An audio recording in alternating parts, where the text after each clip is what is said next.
Mainly three macronutrient होते हैं, energy, fat and protein. Okay, so energy and protein needs कैसा होगा? So because previous उसकी demand कम थी, उसकी बॉडी में सिर्फ उसकी बॉडी को रिपेयर करना था और मेंटेन करना था. अभी क्या है, मिल्क प्रोडक्शन भी करना है, तो उसकी डिमांड क्या होगी? कैलोरी भी बढ़ेगी, प्रोटीन भी बढ़ेगा, ये दो चीजें बढ़ेंगी. आयरन नहीं बढ़ेगा बिकॉज आयरन मिल्क में नहीं जाता है. तो जैसे प्रेगनेंसी के टाइम में आयरन भी एडिशन होता था, इसमें लैक्टेशन में आयरन नॉर्मल जितना रिक्वायरमेंट है उतना ही रहेगा.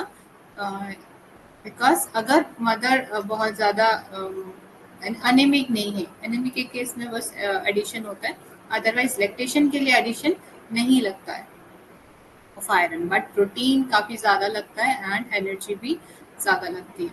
So remember that during pregnancy, well-nourished women will have let down approximately 3 to 4 kg of fat. This can be mobilized to supply of portion of the additional energy for lactation. It is estimated that this amount of storage fat will provide 200 to 300 kilocalorie per day for the period of 3 months. Okay, after delivery 3 months की बात कर रहे हैं हम. However, this amount represents only a part of energy cost of milk production. तो ये कहाँ पे जा रहा है? ये एडिशनल है, सिर्फ मिल्क प्रोडक्शन के लिए ये कैलोरी एंड प्रोटीन लगेगा जो एडिशनल हम मदर को सप्लाई करेंगे. The additional protein intake suggested in table 13.9 not only takes into account the additional protein needs, but also the net protein utilization of the Indian diet. Like protein हम जितना खाते हैं ज़रूरी नहीं हमारा उतना एब्जॉर्प्शन होता है. ओके, सो जो एब्जॉर्प्शन होता है उसको हम नेट प्रोटीन बोलते हैं. नेट प्रोटीन कितना यूज़ हुआ, ठीक है. जैसे कार्ब्स में भी जितना हम खाते हैं उतना कार्ब्स हमारी बॉडी यूज़ नहीं करती, बिकॉज बहुत सारा सेल्यूलोज होता है, फाइबर होता है, तो उसमें बॉडी यूज़ नहीं करती है. तो वहाँ उस केस में भी दो तरह से हम कार्ब्स लिख सकते हैं. एक नेट कार्ब होता है, एक टोटल कार्ब होता है, कार्बोहाइड्रेट्स.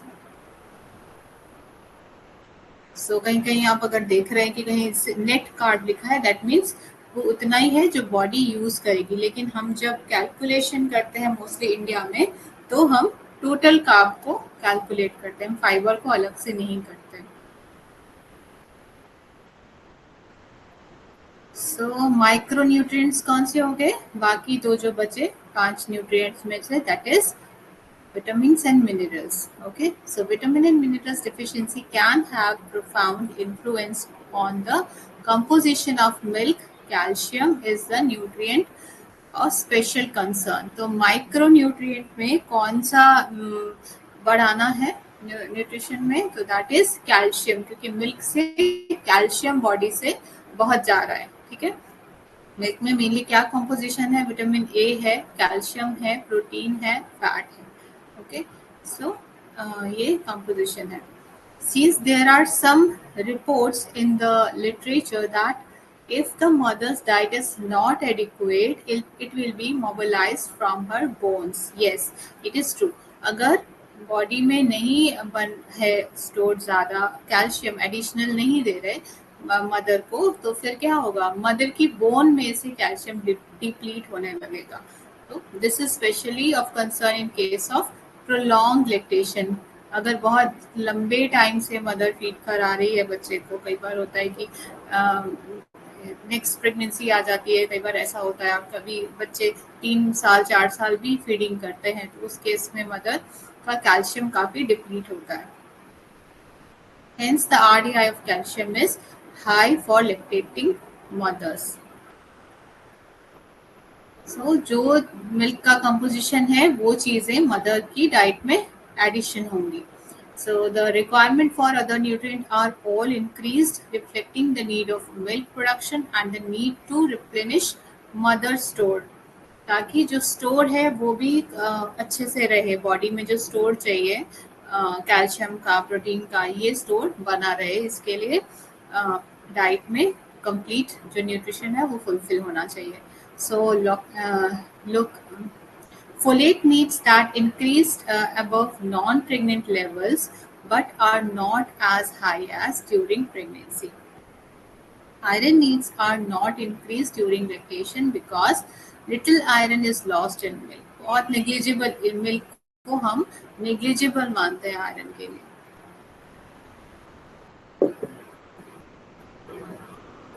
So बहुत कम iron loss होता है. And in most women, losses are decreased because menstruation is absent. तो लॉस कम हो रहा है आयरन का बिकॉज मेंस्ट्रुएशन लैक्टेशन पीरियड में जनरली नहीं रहता है, तो वहां पे भी आयरन लॉस कम होगा, ब्लड लॉस कम होगा, तो आयरन लॉस कम होगा.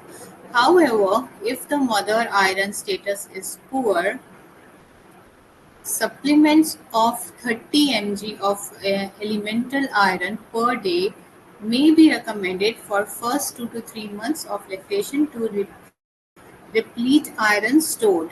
क्योंकि प्रेगनेंसी में एंड डिलीवरी में काफ़ी ब्लड लॉस होता है सर्जरीज में नॉन, तो उसको रिप्लेनिश करने के लिए, उसको कंप्लीट करने के लिए, ना कि मिल्क से लॉस हो रहा है इसके लिए नहीं. फर्स्ट इसलिए फर्स्ट 2 to 3 बोला है, ऐसा नहीं कि पूरा लैक्टेशन पीरियड में, जस्ट जो लॉस है, जो नेगेटिव बैलेंस है, उसको कंप्लीट करने के लिए. So refer to table number 562 for RDI for lactation mother. Beside these, water need during lactation should be paid attention to. An increase in fluid intake does not increase milk volume. However, additional fluid is needed to maintain the normal maternal fluid balance. ठीक है, सिर्फ पानी पीने से milk नहीं बढ़ेगा, लेकिन milk water requirement ज़्यादा लगेगा बिकॉज फ्लूइड लॉस हो रहा है इसलिए. When fluid intake is low, the mother urine becomes more concentrated to conserve water from the milk. ये नॉर्मल पर्सन में भी होता है, जो आदमी इंसान कम पानी पीता है तो क्या होता है, यूरिन में लॉस कम होना स्टार्ट हो जाता है, तो मदर के केस में भी वही होगा. मगर ऐसा नहीं है कि पानी कम पी रहे मदर तो मिल्क प्रोडक्शन कम हो जाएगा, ठीक है, लेकिन बॉडी में डिफिशिएंट तो होगा, वाटर डिफिशिएंसी और डिहाइड्रेशन तो होगा. To avoid dehydration and ensure adequate milk production, fluid intake should be increased by about 1 liter per day. Okay, अगर मदर का नॉर्मल रिक्वायरमेंट 2.5 है पर डे जनरली जो रहता है, तो एडिशन हो जाएगा 1 लीटर, दैट मीन्स 3.5. वो ज़रूरी नहीं है वो पानी के सोर्स से ही हो, क्योंकि उनको न्यूट्रिशन ज़्यादा चाहिए, तो फिर हम ऐसा लिक्विड देंगे जिससे न्यूट्रिशन भी साथ साथ मिल जाए. वाटर से सिर्फ क्या होगा, पेट भरेगा और सिर्फ फ्लूइड बढ़ेगा, लेकिन ऐसा फ्लूइड देंगे कि फ्लूइड भी आए और साथ में न्यूट्रिशन भी आए. तो उसके सोर्सेस हो सकते हैं वेजिटेबल सूप जो आयरन रिच होता है, मिनरल्स रिच होता है, विटामिन रिच होता है, and milk is very good for mothers, lactating mothers, तो मिल्क के सोर्सेज देना चाहिए. एंड कई लोग बोलते हैं साबूदाना खाने से ज़्यादा मिल्क प्रोडक्शन होता है, ये एक काइंड ऑफ मिथ है. उससे सिर्फ कैलोरी इनटेक बढ़ेगा, उससे बहुत ज़्यादा प्रोटीन नहीं आएगा बॉडी में, कैल्शियम नहीं आएगा. तो कैल्शियम इनटेक सबसे बेस्ट सोर्सेज मिल्क, तो मदर को मिल्क इनटेक ज़्यादा करना चाहिए. Then diet and feeding pattern क्या है, तो generally a well balanced diet meets nutrient need for the mother. Whenever feasible, food should be source of nutrient, and self-initiated vitamin and mineral supplements should be avoided. The dietary intake of caffeine, artificial sweetener, and alcohol must be totally avoided. This is because most chemical ingested by the lactating mother cross into the milk. So it can be particles can be go through milk. So ये सारी चीज़ें avoided रहती हैं. And यहाँ पे MSG mention नहीं है, that should be strictly restricted. जो मोनोसोडियम ग्लूटामेट होता है, और वी कैन से अजीनोमोटो, और we can say Chinese food, और जो outside fried rice and all जो होता है चाइनीज मेथड से जो बनाते हैं, they add Ajinomoto that is highly restricted. Therefore, the mother should seek the advice of her physician before taking any dietary supplement, medication, or drug. Excess caffeine may make the infant irritable and wakeful, and it may like hyperactive. It can be hyperactive also if the baby is not able to sleep properly, तो उसका brain में भी effect आएगा और वो बच्चा hyperactive हो सकता है. It's not good sign. But the research indicate that moderate amount of caffeine will not harm or upset the infant. Further, infant metabolize alcohol inefficiently. Smoking also reduces milk volume. Infant exposure to passive smoke uh, negates the protective effect of breastfeeding and other against sudden infant death syndrome. अचानक से बच्चा मर जाना ये भी एक result हो सकता है अगर मदर स्मोकर है तो. पैसिव स्मोकिंग मतलब डायरेक्टली सिगरेट स्मोक नहीं करना. जो सिगरेट स्मोक कर रहे हैं उसके अगल बगल रहना. तो अगर मदर स्मोकर है तो बच्चा उसके अगल बगल है तो ऑब्वियसली वो एक पैसिव स्मोकर हो जाएगा.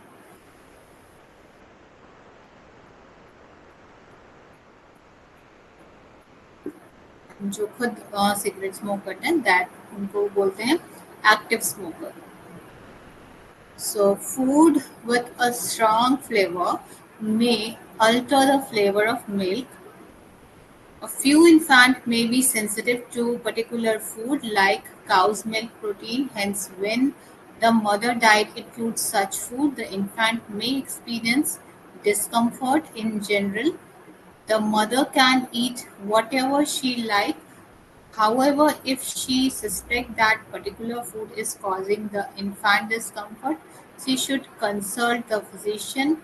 If the food is eliminated from an extended time, appropriate food should be substituted to ensure nutrient adequacy.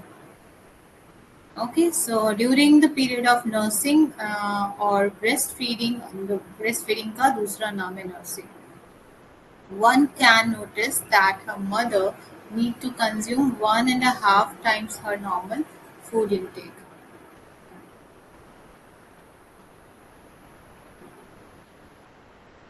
So here is given a menu sample. So that is foods which can be included in diet: chapati, rice, dal, egg, milk, curd, fish, nuts, any dark green leafy vegetable, ghee, butter, oil, fat, sugar, jaggery. Okay, so chapati or rice for carbs and fulfil रहने के लिए like सैटिस्फाइटी feeling के लिए पेट भरा feeling करने के लिए and carbohydrate and calorie obviously. ठीक है. दाल, एग, मिल्क, कर्ड. दाल से क्या मिल रहा है? प्रोटीन मिल रहा है एंड कुछ विटामिन मिल रहे हैं. एग से क्या मिल रहा है? एक्सक्लूसिव फैट एंड प्रोटीन मिल रहा है. एल्ब्यूमिन मिल रहा है जो कि बॉडी के लिए बहुत इजी सोर्स है लेने के लिए. जितना खा रहे हैं उतना प्रोटीन उसका मिल जाता है. Then curd and milk. Milk बहुत अच्छा सोर्स है कैल्शियम का, प्रोटीन का मदर के लिए एंड फैट का भी. एंड कर्ड उसका सेम सब्स्टिट्यूट है.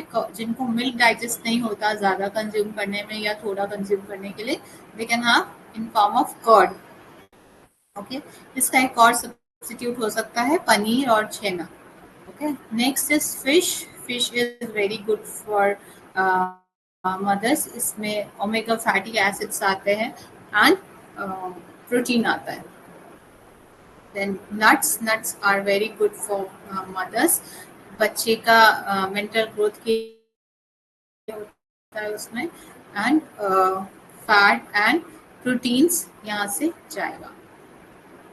एनी डार्क लीफी वेजिटेबल, यहाँ से मिनरल्स एंड विटामिन आएगा, आयरन आएगा.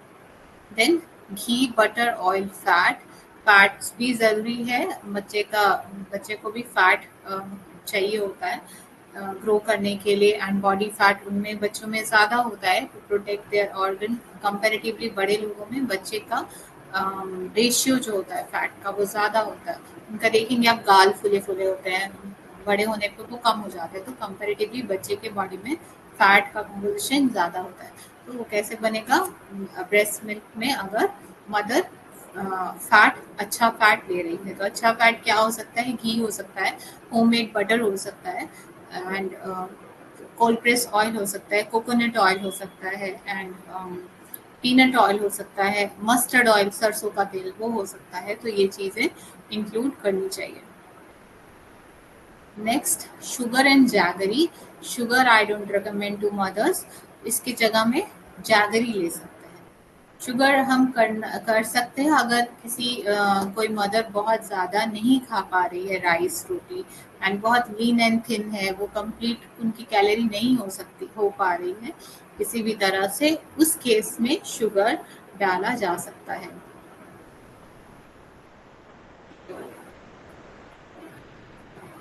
अगर डायबिटिक है मदर तो बिल्कुल नहीं जाएगा, एंड नॉन डायबिटिक है तो खा सकते हैं, मगर जैगरी के फॉर्म में बेटर होगा।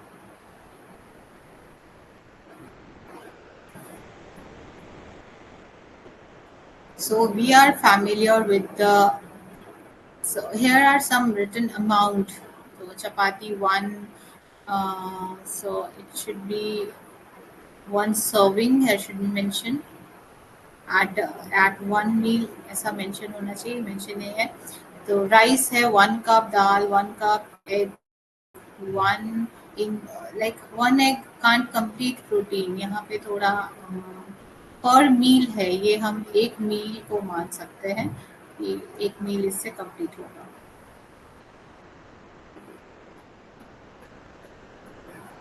Any dark green leafy vegetable, one serving. Ghee, butter.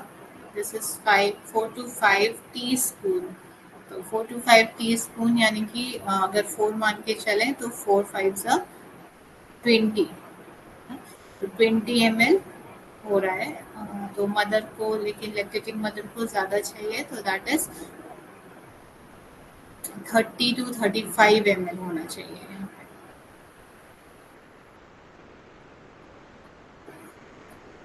So we are familiar with the traditional of feeding special preparation to a nursing mother.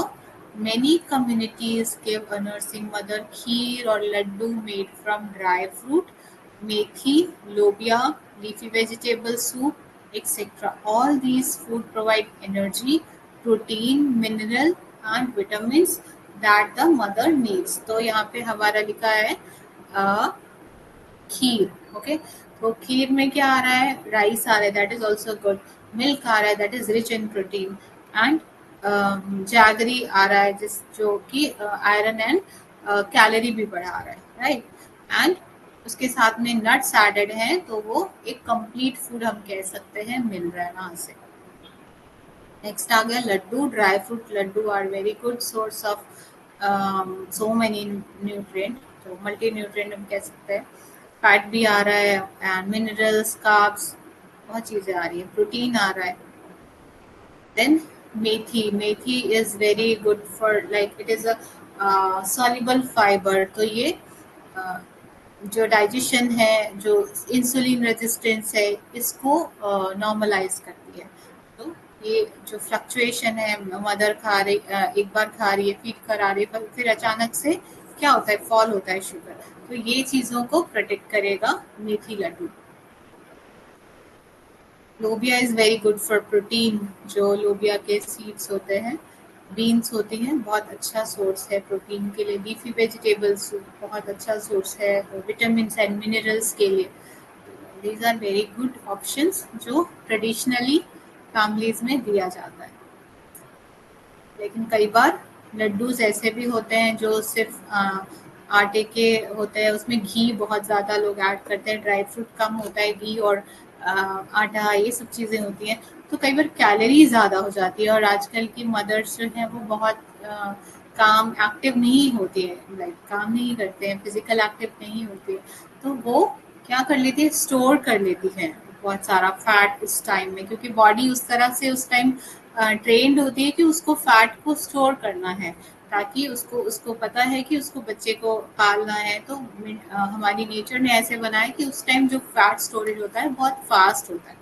उस टाइम का जो फॉर्मेशन होता है फैटी सेल्स का बहुत फास्ट होता है। उस टाइम अगर मदर नॉर्मल बॉडी वेट है, पतली नहीं है, तो फैट बहुत ज़्यादा बढ़ाने की ज़रूरत नहीं है। बाकी चीज़ें बढ़ानी चाहिए, लाइक प्रोटीन वाली चीज़ें, नट्स खाना चाहिए बिल्कुल, मिल्क खाना चाहिए बिल्कुल, मगर घी और ऑयल बहुत ज़्यादा नहीं खाना चाहिए। बिकॉज हम अगर उतना खर्च नहीं कर रहे हैं, मिल्क के थ्रू मदर अगर खर्च नहीं कर रही हैं, एक्टिविटी के थ्रू खर्च नहीं कर रही हैं, तो वो स्टोर होगा एंड वो लॉन्ग टाइम तक फिर रह जाता है।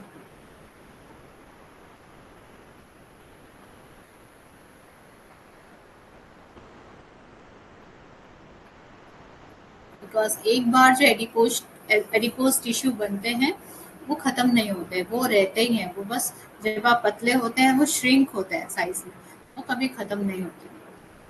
तो एक बार किसी ने मान लीजिए 100 kg वेट बना लिया, फिर उसने घटा लिया वापस, वो 60 kg आ गया इंसान डाइट से, मगर फिर अगर वो खाएगा, लाइक फर्स्ट टाइम जो उसने 60 से 100 किया था, मान लीजिए उसने उसको 7 मंथ में किया। ओके, 60 से 100 जाने में 7 मंथ लगे। ठीक है, फिर उसने वापस 60 किया एंड सेम डाइट खाई जो 100 kg जो गया था वो। इस बार उसको 6 मंथ नहीं लगेंगे, उसको 3 to 4 मंथ्स में वो अचीव कर लेगा 100 kg। बिकॉज उसको न्यू सेल नहीं बनाने पड़ेंगे, उसको बस उसको फिल करना है फैट से। तो वेट गेन करना एक लिमिट तक होना चाहिए, लाइक मैक्सिमम बीएमआई पहुंच के उसके ऊपर, बॉर्डर लाइन के ऊपर नहीं जाना है।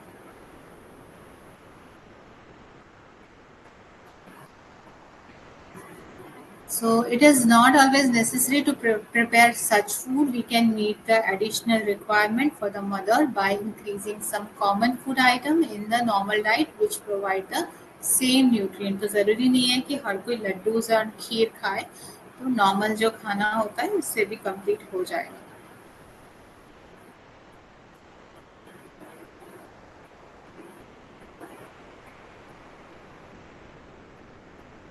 So it is all about lactating mother. This time nutrition का ध्यान रखना बहुत ज़रूरी है, क्योंकि जो मदर खा रही है वो बच्चे को भी जा रहा है। तो खाना ऐसा हो जो बहुत ज़्यादा फैटी ना हो, जैसा नॉर्मल इंसान को चाहिए उससे थोड़ा ही एडिशनल फैट चाहिए। स्पेशली उनको प्रोटीन चाहिए जो मिलेगा मिल्क से, नट से। ओके, एग्स, अगर वेजिटेरियन है तो एग्स खा सकते हैं, नॉन वेजिटेरियन है तो नॉन वेज खा सकते हैं, दे आर गुड। मगर जो विजिबल फैट है, जैसे कि ऑयल जो हम देखते हैं, घी, बटर, ये बहुत ज़्यादा इंक्रीज करने की ज़रूरत नहीं है। घी आप खा सकते हैं, रिप्लेस कर सकते हैं। अगर एवरीडे आपको मदर को 40 ml दिया गया है रिकमेंडेड, 40 ml पर डे, तो आप उसमें ही घी को रिप्लेस करिए। जैसे हम दाल का तड़का लगाते हैं तो ऑयल से नहीं लगाना है, घी से लगाना है, तो वहाँ पे चेंज हो रहा है। या फिर आप जो खिचड़ी बना रहे हैं तो वहाँ पे घी यूज कर रहे हैं, तो रिप्लेस करना है। ना कि आप प्रॉपर ऑयल में आपने दाल तड़का ले लिया, बना लिया, एंड उसके बाद जब खाना खा रहे हैं एडिशनली और घी ले लिया, तो फिर वो एडिशनल फैट हो जाएगा। तो ghee is good for lactating mother, children, मगर ज़्यादा क्वांटिटी नहीं होना चाहिए। फैट का जो अलाउंस है वो उतना ही रहेगा, तो उसके अंदर ही आप रिप्लेस करिए। ओके,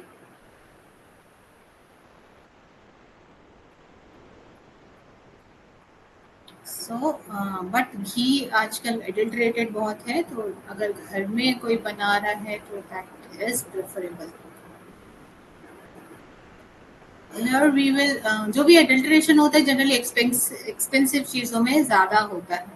तो वो ध्यान रखना है कि जो एक्सपेंसिव चीज़ें हैं, लाइक घी, अगर घी एडल्ट्रेटेड है वो बहुत ही डेंजरस हो सकता है। अगर हाइड्रोजनेटेड है तो, बिकॉज जो आर्टिफिशियल हाइड्रोजनेशन किया जाता है वो बहुत ही डेंजरस है।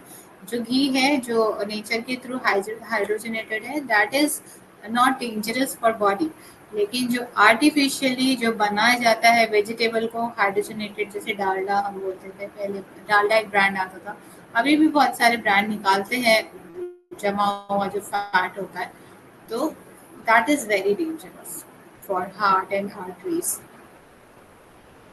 and mayonnaise. These things are very dangerous for our digestive system and arteries, coronary artery.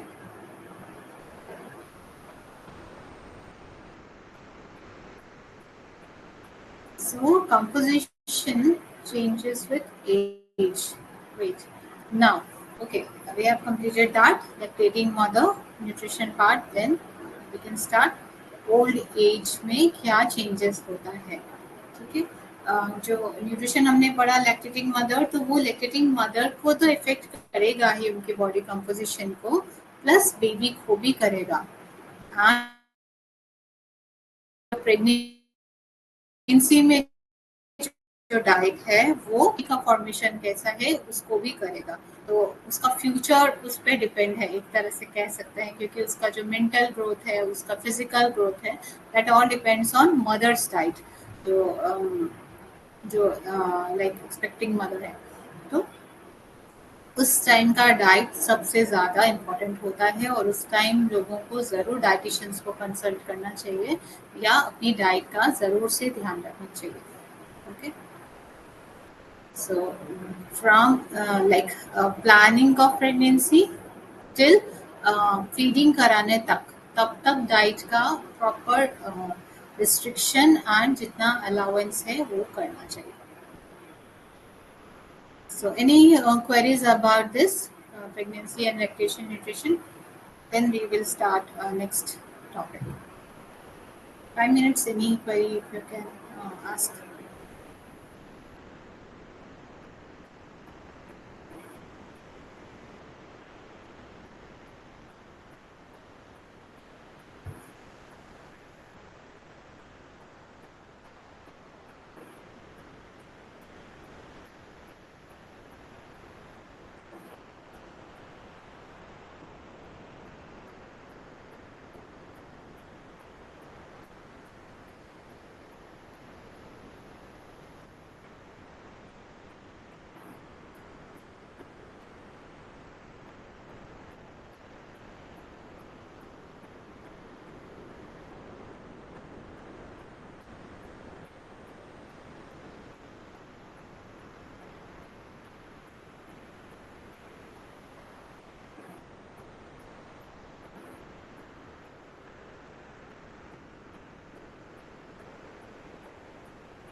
Okay.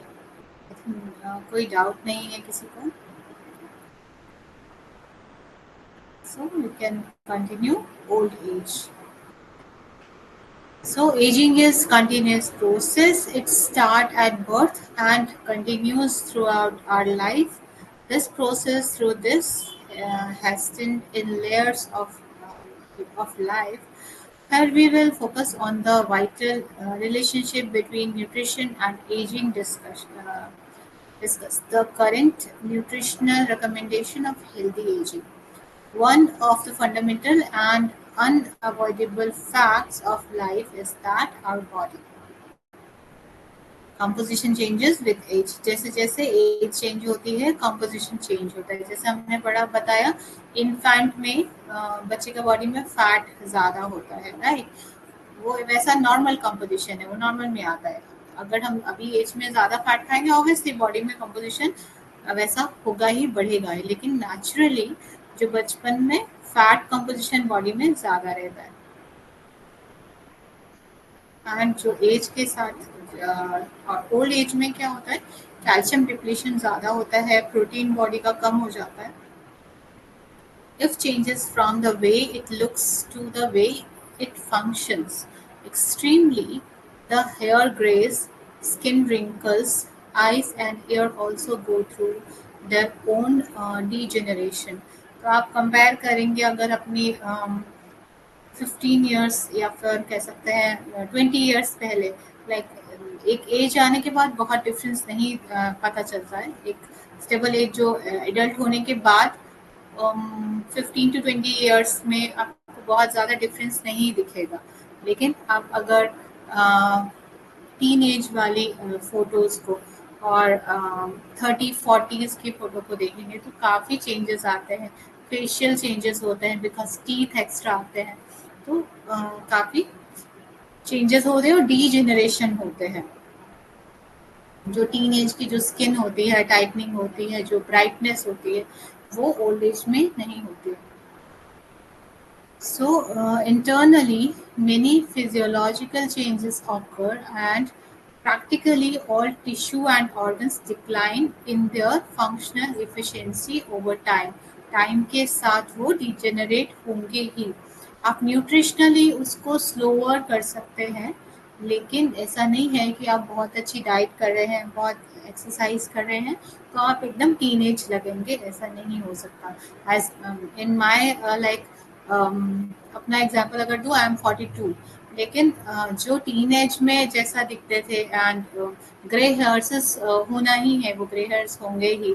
आपके जो लूज स्किन दैट इज वो होना ही है टाइम टाइम, बिकॉज प्रोटीन उतना ज़्यादा बॉडी यूज नहीं कर पाती, बिकॉज जो पर्सन है वो उतना फंक्शनेबल भी नहीं होते। बॉडी जितना फंक्शनिंग होगी उतना ज़्यादा सेल्स रिपेयर कर पाएगी, राइट। जो हम अर्ली एज में, एडोलेसेंट एज में जो एक्टिव रहते हैं बच्चे, छोटे बच्चे कितना ज़्यादा एक्टिव होते हैं, जो 1 to 2 years हम बोलेंगे, तो कितना ज़्यादा continuous they are moving their legs and all. So उस टाइम वो जनरेट ज़्यादा कर पाते हैं, ये भी एक रीज़न है। लेकिन अगर जो पर्सन 40s में है और वो बिल्कुल फिजिकल वर्क नहीं कर रहा है, डाइट बहुत ख़राब है, तो वो कंपैरेटिवली दूसरा जो एक्टिव है और डाइट अच्छी है, तो उनमें आप 10 ईयर्स का डिजेनरेशन का डिफरेंस आप देख सकते हैं। और diet here is very important. आजकल तो 20-30 में ऐसा आर्टरीज आने लगी है कि लगेगा 40s के है, कोलेस्ट्रॉल लेवल ऐसा आने लगा है। So internally, many physiological changes occur, and practically all the tissue and organ decline in their functional efficiency over time. Also, no two person of 60 or 65 years look alike. दोनों same नहीं दिखेंगे अगर दोनों का लाइफस्टाइल सेम है and diet same है। लेकिन अगर मैं बोलूँ कि अगर दोनों की डाइट डिफरेंट है, एक की हेल्दी और एक की नॉन हेल्दी, तो इवन 65 ईयर्स वाला यंगर भी दिख सकता है। ओके, सो 5 ईयर्स से हम बहुत ज़्यादा डिफरेंस नहीं बता सकते। Some many look than years younger, other a few years older than they are, है ना। कई लोग एज से ज़्यादा ओल्ड दिखते हैं, कई बार कई लोग एज से ज़्यादा यंग दिखते हैं। So, in other words, their actual age, which is also known as chronological age, does not coincide with their biological age. So, biological age और जो इनकी chronological age है वो कई बार मैच नहीं करती है। वो दिखते यंग है लेकिन होते ओल्ड है। Okay. So, however, chronological age is most often used by gerontologists to define the age. In India, a cutoff age of 60 years is taken for classify people as old as it used for census purpose. तो इस as में उन लोग को माना जाता है they are not able to work efficiently. वो 60 ईयर्स के बाद उतने ज़्यादा सही से काम नहीं कर पाते बिकॉज उनकी बॉडी काफ़ी डीजेनरेट हो चुकी है।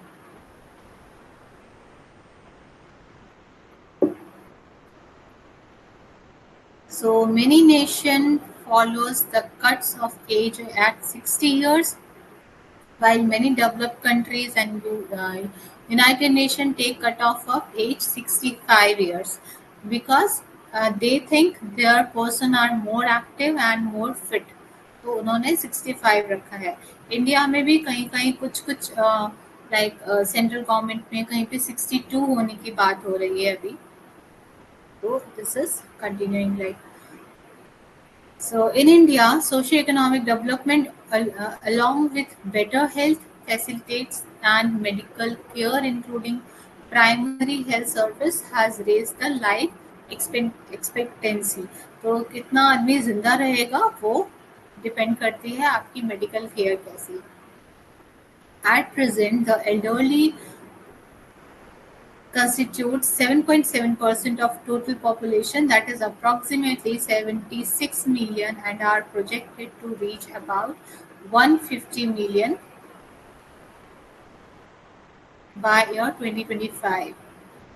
So the elderly population is very heterogeneous group which has varying problem of needs. सबकी डिमांड अलग है.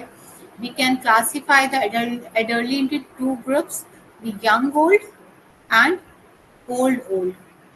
So young old की क्या एज है 60 to 74 एंड ओल्ड की 75 प्लस. तो जनरली हम ओल्ड एज बोलते हैं, लेकिन हम ओल्ड एज को भी दो ग्रुप में बांट सकते हैं. तो लाइक अगर 50s को हम मिडिल एज बोलते हैं, ठीक है. 60 के बाद हम ओल्ड एज बोलने लगते हैं. तो 60 के बाद ओल्ड एज को भी दो ग्रुप में डिवाइड किया गया है. तो 60 to 74 is young old and 75 के ऊपर जाने से 75 एंड 75 प्लस को हम बोलेंगे old. So in this terms we can use in daily day-to-day life. Man outnumber women in young old age group, and women outnumber men is higher old age.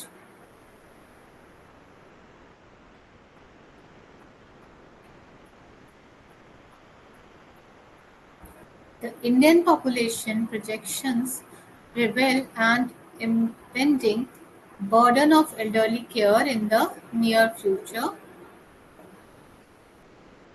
Our health planners will have to give more attention to the preventive and health promotion for the elderly. तो बहुत सारे programmes चलते हैं elderly people के लिए. This would help to improve their quality of life and reduce morbidity levels so that they live purposefully and independently within the community. तो India में ऐसे उतनी ज़रूरत होती नहीं बिकॉज हमारी सोसाइटी में जनरली फैमिली के साथ रहने का ही कल्चर है, तो उनकी केयर हो जाती है. लेकिन काफ़ी सारे यूरोपियन कंट्री में ऐसा कल्चर नहीं है. They live separately and government उनकी केयर करती है. ओल्ड एज होम्स होते हैं, इंडिया में भी होते हैं, आजकल काफ़ी बढ़ रहे हैं, मगर इंडिया में फिर भी केयर होती है कंपैरेटिवली. उनके लिए इतने ज़्यादा लाइक प्लान्स नहीं चलते, उनके लिए उतनी ज़्यादा पुलिस काम नहीं करती. लेकिन यूरोपियन कंट्री में बिकॉज वो लोग अकेले रहते हैं, उनके लिए जो पुलिस है वो भी काम करती है. अचानक से कुछ भी हो सकता है, तो they are very active in this field. So changes in ageing क्या क्या होता है, तो हम कह सकते हैं इन जनरल जो अगर बात करें, स्किन लूज होती है एंड फेशियल साइज किसी किसी का श्रिंक होता है, किसी किसी का लाइक एक एज के बाद साइज बढ़ता है due to teeth, wisdom teeth. Okay, and उसके बाद ग्रेजुअली फेस का साइज छोटा होता है, लाइक प्रोटीन क्योंकि कम होता है. सो एंड ग्रे हेयर होते हैं, जो स्पाइन होती है वो बेंड होती है, ग्रेजुअली ये चीज़ें होती हैं. As we grow older our body is the sum total of the care use, misuse और नेग्लेक्ट इज हैज अंडरगोन. तो जैसे हम अपनी बॉडी को ट्रीट करेंगे वैसे ही हमारी बॉडी हमको रिजल्ट देगी. अगर हम इसकी केयर कर रहे हैं, ध्यान दे रहे हैं, टाइम दे रहे हैं, जैसे हम पढ़ाई के लिए करते हैं ना, टाइम देते हैं तो रिजल्ट अच्छा होता है.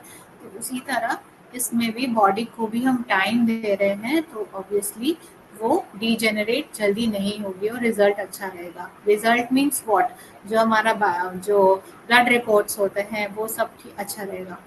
So the illness or diseases that we may have suffered also have their mark.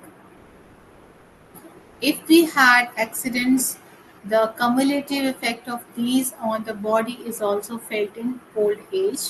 Infection like diarrhea, dysentery, fever, etc., that we may have suffered due to environmental factor also leave their mark to certain system of the body.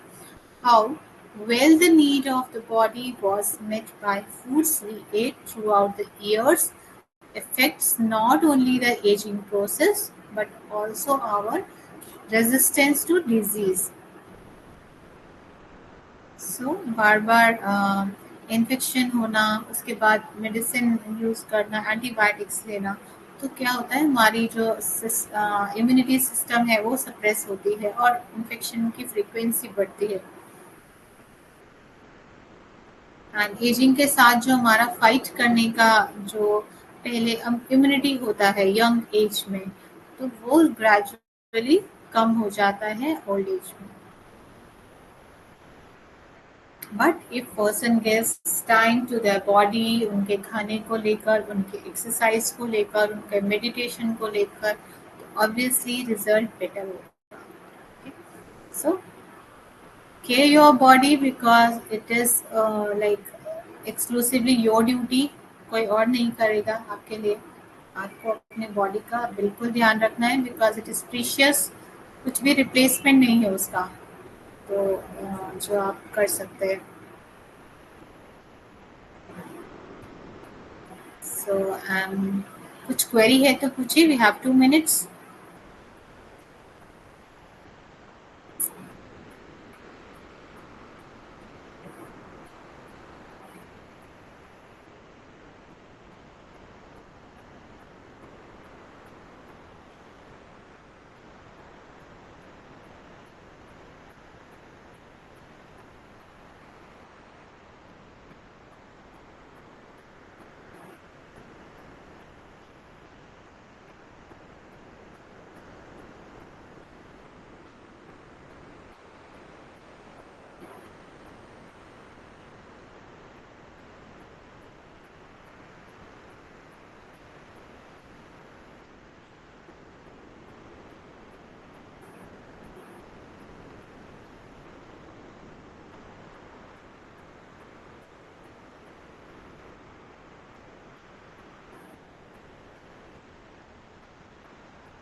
So outdoor foods जो हैं उनको जितना restrict कर सकते हैं करिए, time निकालिए, cook करिए खुद, एंड घर का खाना खाने की कोशिश करिए। पूरी एक्सरसाइज एवरीडे नहीं कर सकते, no problem, once in a week ज़रूर करना चाहिए। तो कुछ नहीं तो जो आप अलग से टाइम फिर भी मान लीजिए किसी रीज़न से, कॉर्पोरेट जॉब या कुछ भी रीज़न से नहीं कर पा रहे, तो जहाँ चांसेस मिल रहा है मूवमेंट का, लाइक अगर ऑफिस में स्टेयर्स हैं, सीढ़ियाँ चढ़ना का मौका है वो चढ़िए, घर में सीढ़ियाँ हैं तो उसको चढ़िए, लिफ्ट अवॉइड करिए, एंड कंटिन्यू सिटिंग रहने का अवॉइड करिए। अगर आप 1 घंटा बैठ रहे हैं तो उसके बाद थोड़ा शॉर्ट वॉक, लाइक पानी पीने के लिए उठ सकते हैं या फिर किसी से थोड़ा बात करने के लिए उठ सकते हैं, like 1 hour then 2 minutes break is compulsory. Continuous आप 3 घंटे 4 घंटे बैठना अवॉइड करिए। So I'm going to end the class. Good night. Jai Shri Krishna, everyone.